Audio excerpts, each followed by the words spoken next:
So I'm here with the poem and I'll explain to you. Please, I earnestly request you to listen.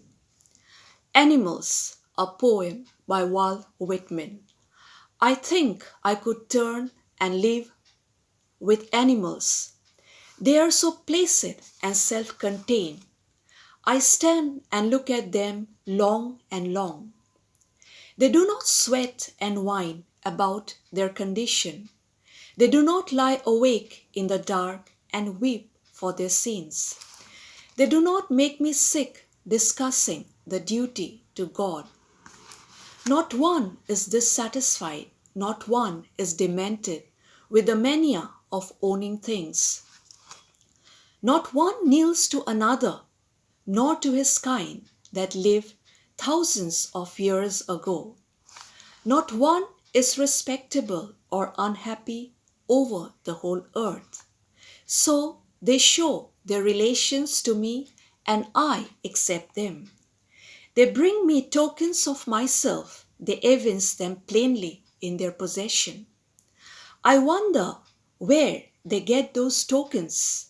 Did I pass that way huge times ago and negligently drop them? So, this is the poem. I think I could turn to animals and live. I beg your pardon. I think I could turn and live with animals. They are so placid and self contained. So here the poet expresses his keenness to be in the world of animals because they're so placid and self contained. That means they're so calm, they're so happy. So the poet is envious and even he wants to experience this peace and happiness. And he thinks that maybe if he goes and live in the animal world, he'll be able to acquire these traits and live a fulfilled life, which is not there in the human world. Because human beings are always disturbed. They're so much governed by desires. Something or the other creeps into the wicked mind and they keep running after that. And it is because of this they're never able to live a happy life.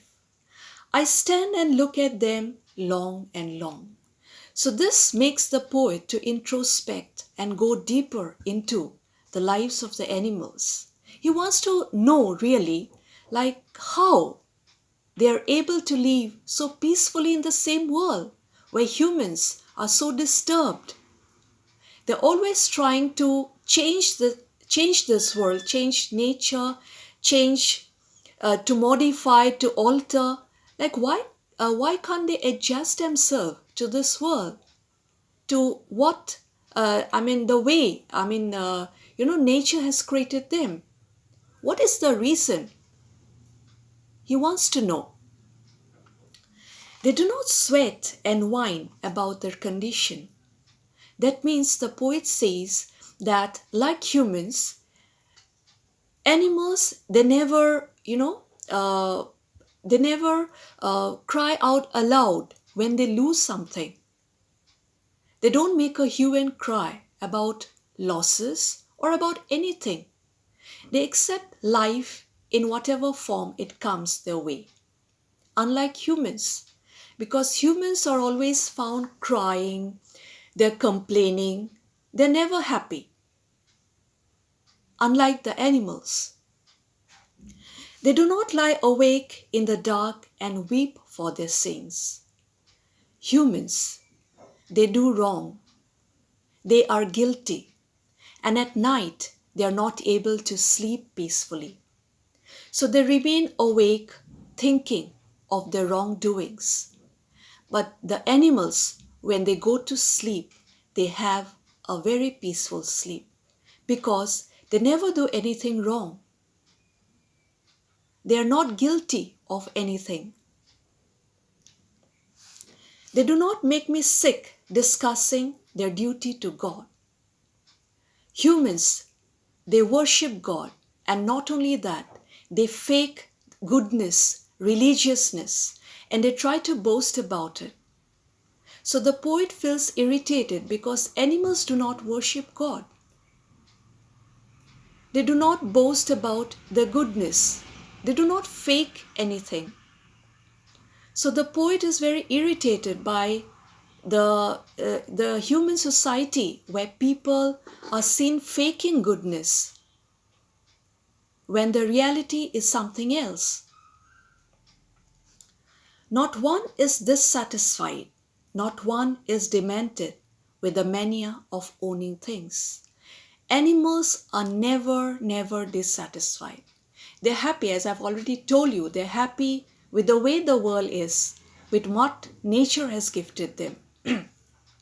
So they have learned to accept, I mean, not exactly learn, they like right from their very birth, they have accepted the world as it is.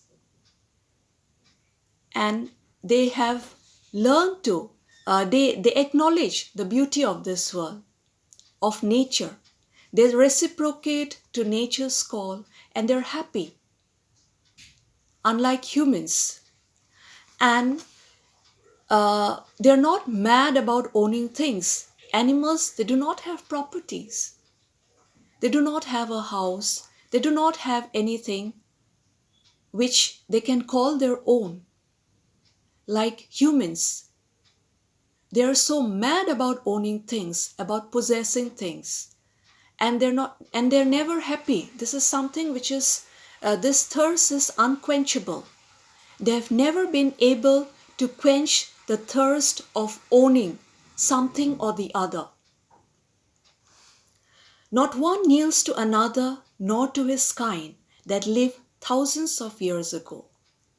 Now, in the human society, it is seen that people subjugate their rights to those who are rich and powerful.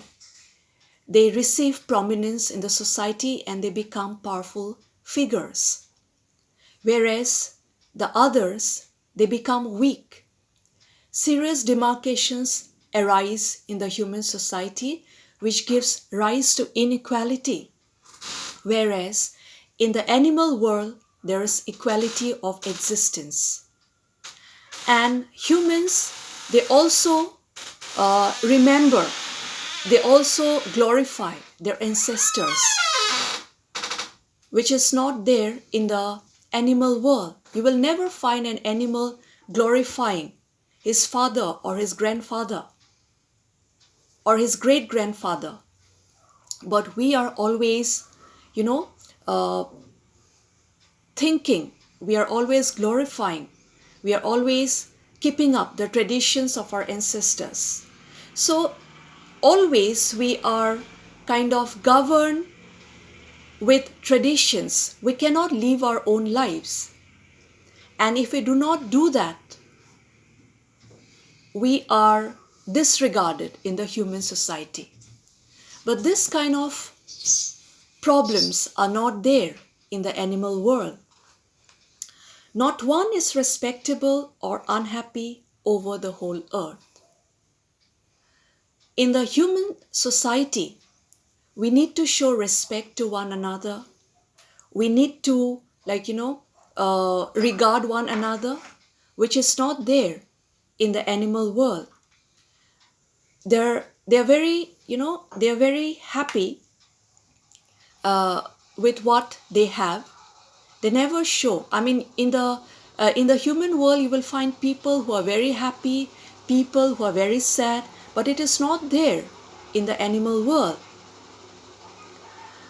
So they show their relations to me and I accept them.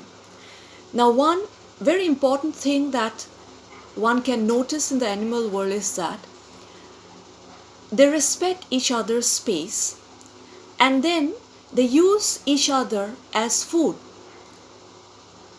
And they're very open about this. They're very open about this kind of relationship that exists among the animals, the interdependence. And they don't fake that. They're open about it, which is very much acceptable by the poet. They bring me tokens of myself, they evince them plainly in their possession. So the poet thinks like, where has all those values gone? I mean, where have all those values gone? I mean, the values which were there in the human world: innocence, kindness, honesty. So the poet feels that we must have lost them somewhere. We must have discarded them somewhere, from where the animals might have picked them and might have incorporated them in their own lives. And they might have, inculcated them in their lives, and that is why they're able to live such a happy life and such a contented life.